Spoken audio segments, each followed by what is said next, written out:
official one. It is? Official moral. Oh, they're all over.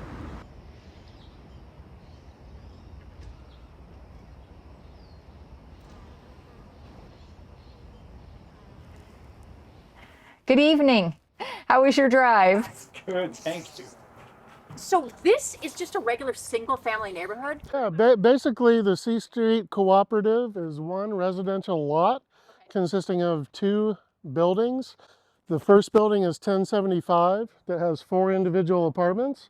The second building directly behind it that has 2 apartments.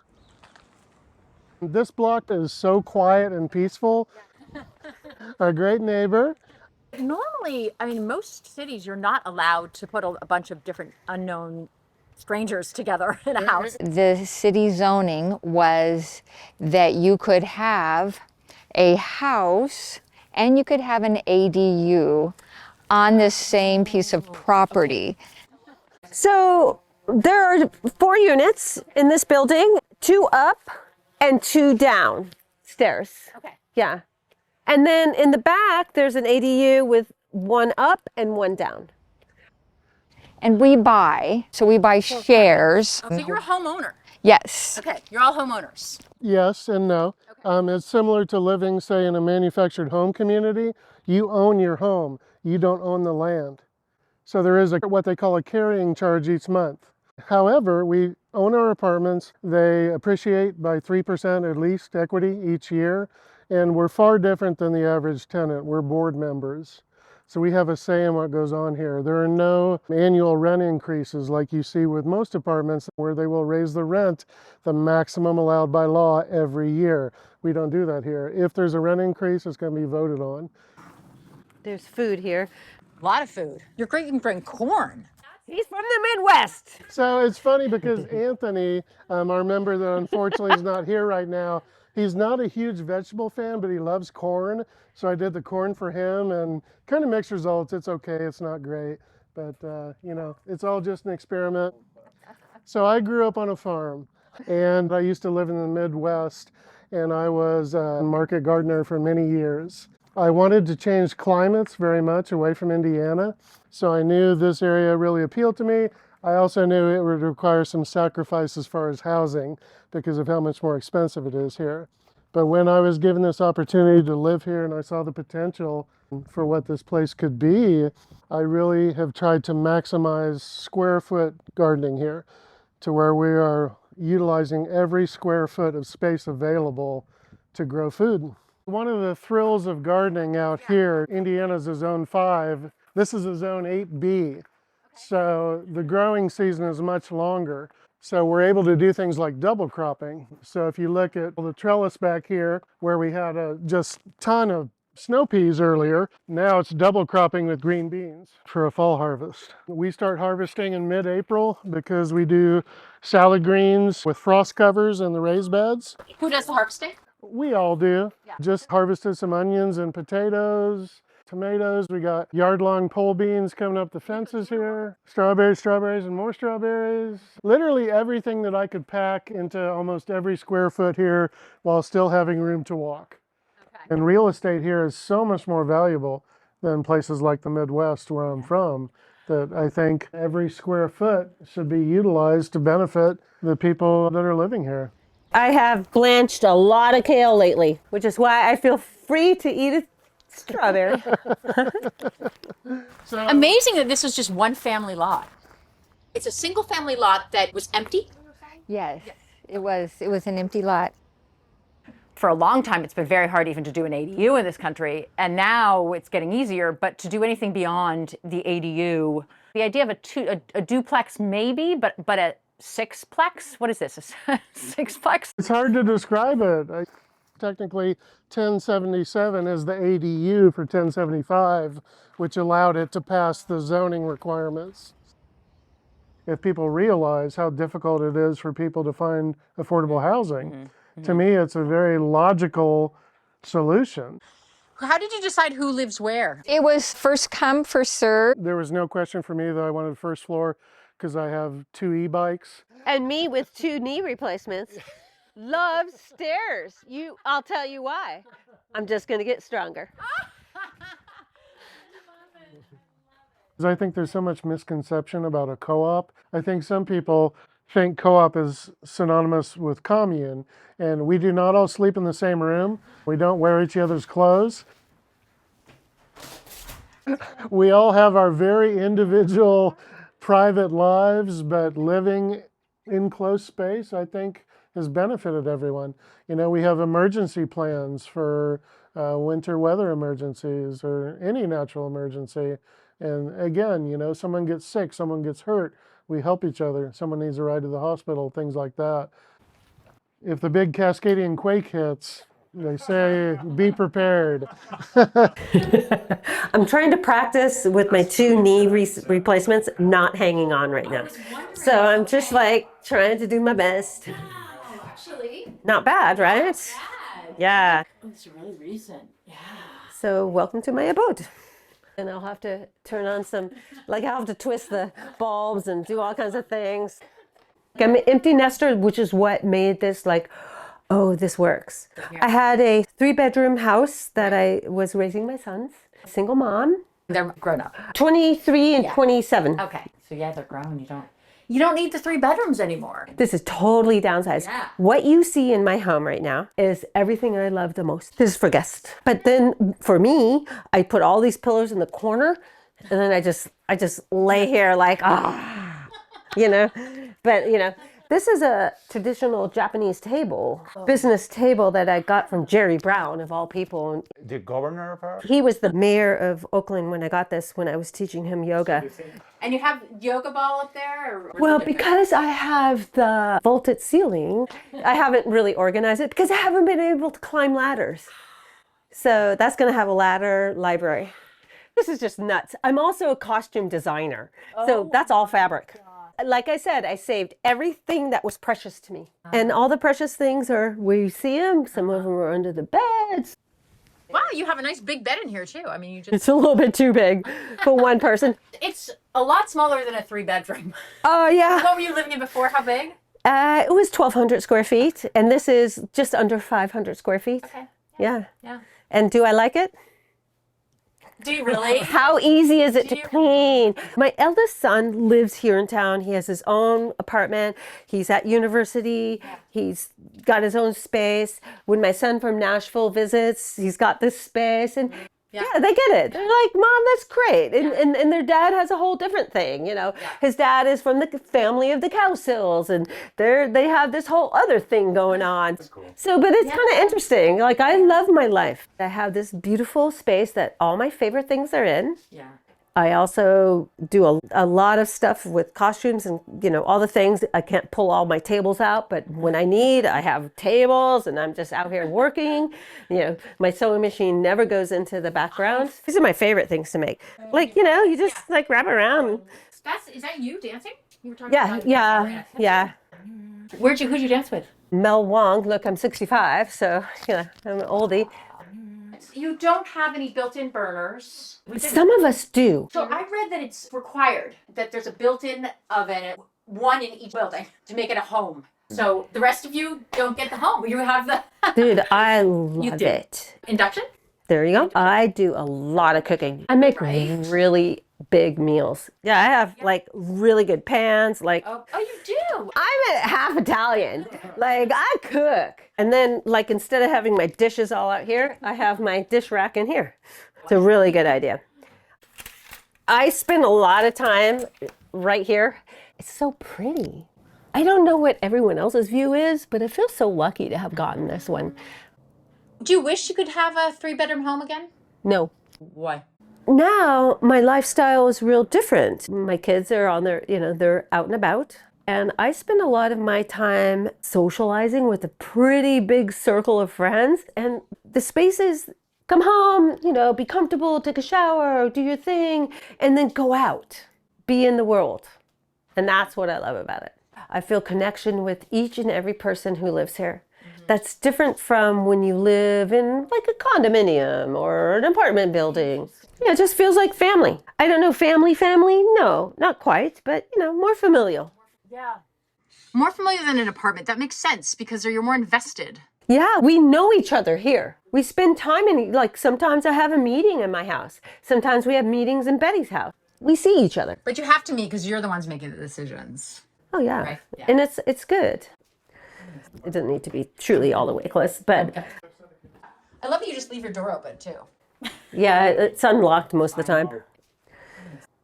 So we've done so many stories about people realizing that single-family housing environments are not super flexible. For example, a couple aging with children at home, those children go to study, become empty nesters. Sometimes they're incentivized to stay in that big house for them. They don't use it. They feel alone.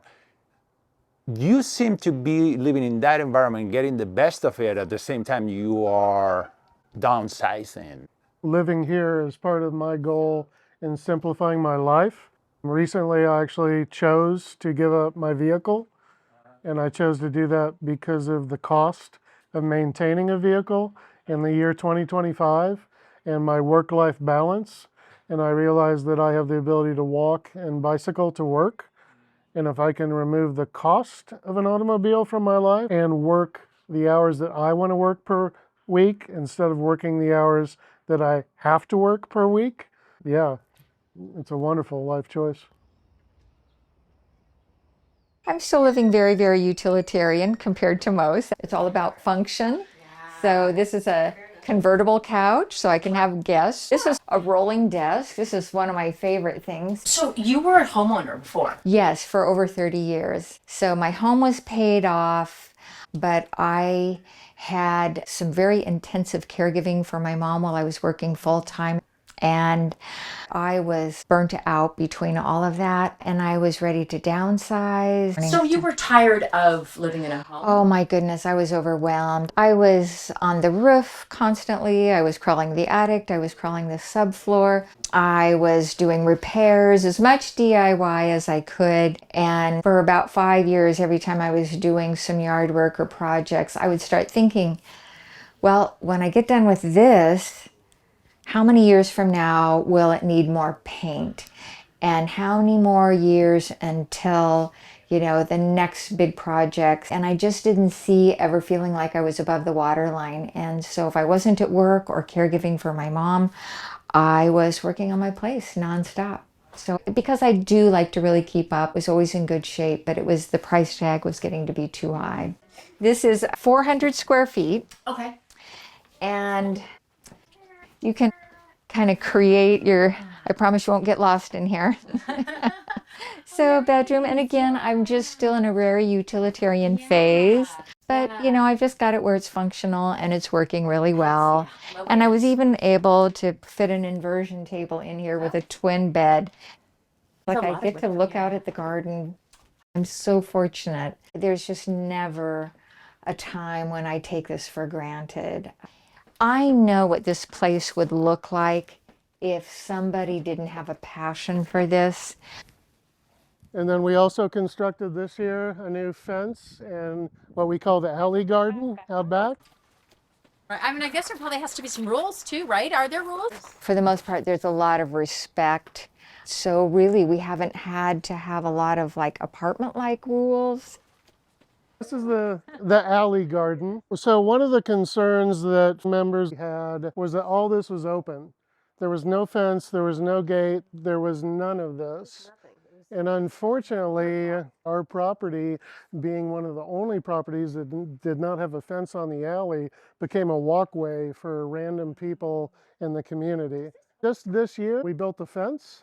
So this is all brand new this year. And these are scarlet runner beans. And we're trellising green beans and cucumbers. We've got strawberries and artichokes. So here, it was open. It was all open. And we were like the only property that was open. It was hard digging through solid gravel. But the nice thing is, when you have folks that are willing to contribute the labor, the cost of doing something like this is a fraction of what a professional would charge you.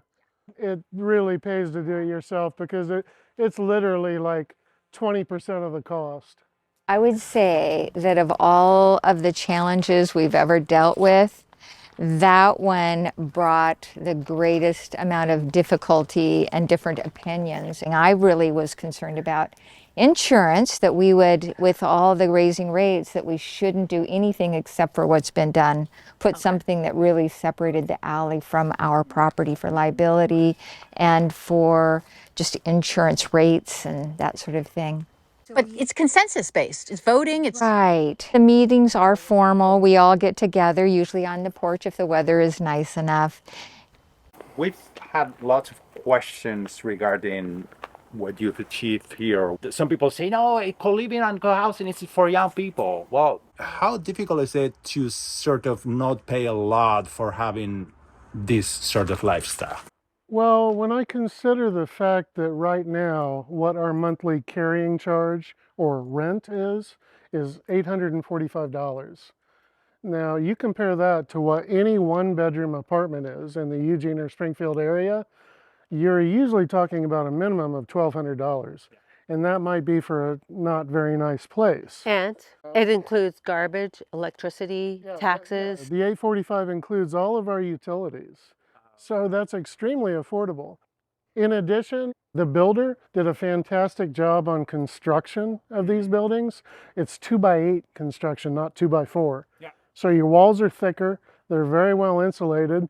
In the winter, we don't even need to turn on our baseboard heaters in our apartment, and just the ambient temperature will keep our apartments in the mid-60s. Scarlet runner beans, you can pick them when they're young and eat them like a green bean, or you can let them go and mature, and then you can use the dried seed in soups. All things considered, it's a pretty affordable privacy wall. You are not renters. You are Owners. Owners. so when you started, did you know each other?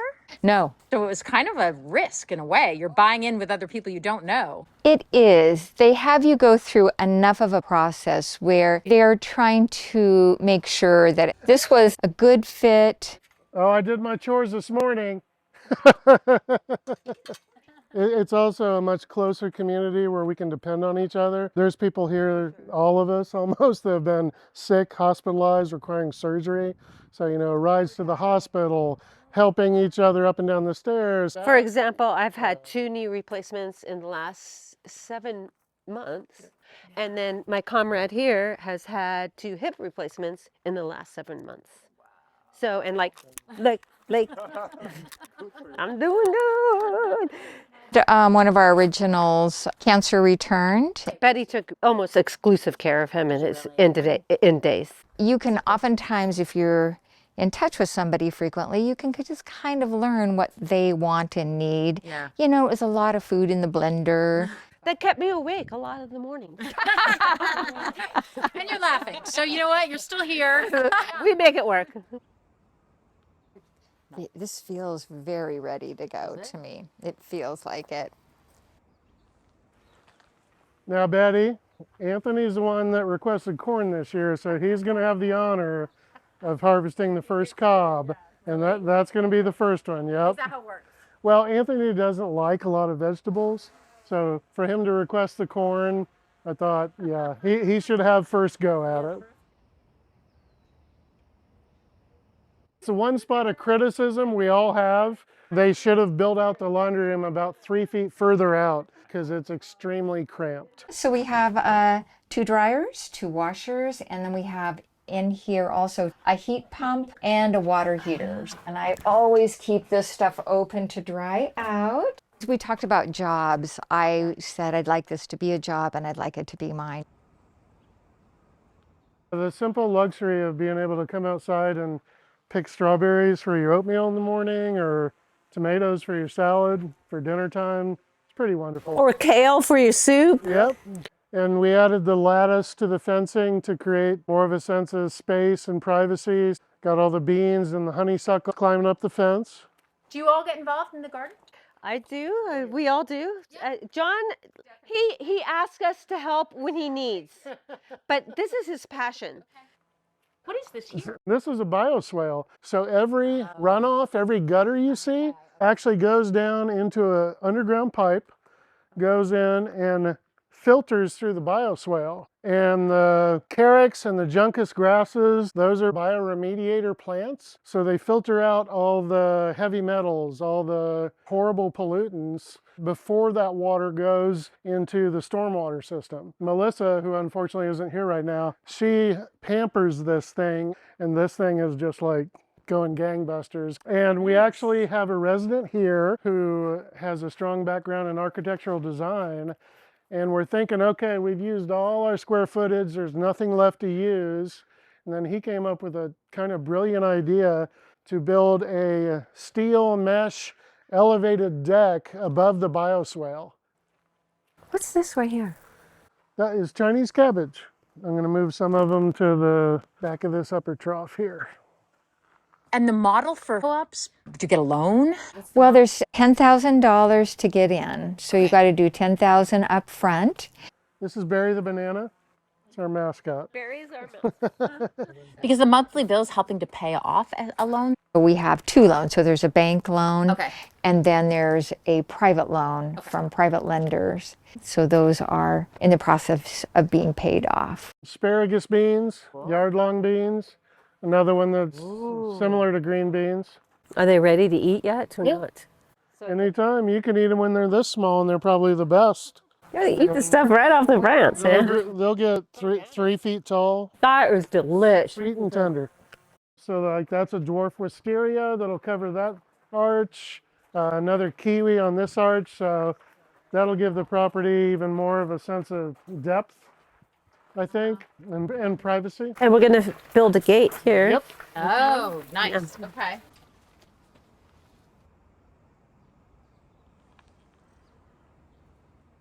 We all have our very individualistic lives. I think we all do have a sense of privacy here, but the communal aspects, the benefit, I think greatly outweigh any thought of, oh, I don't have enough space or I don't have enough privacy, because I feel like it works well for 6 people here.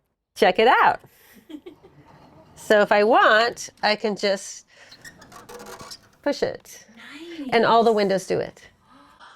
Cool, because you can sort of see through it. It's like a little teeny fence, but you're total privacy if you wanted it. Yeah. Sun, right? So if this can be really hot, and so that helps, in the morning, in the southern sun, Okay.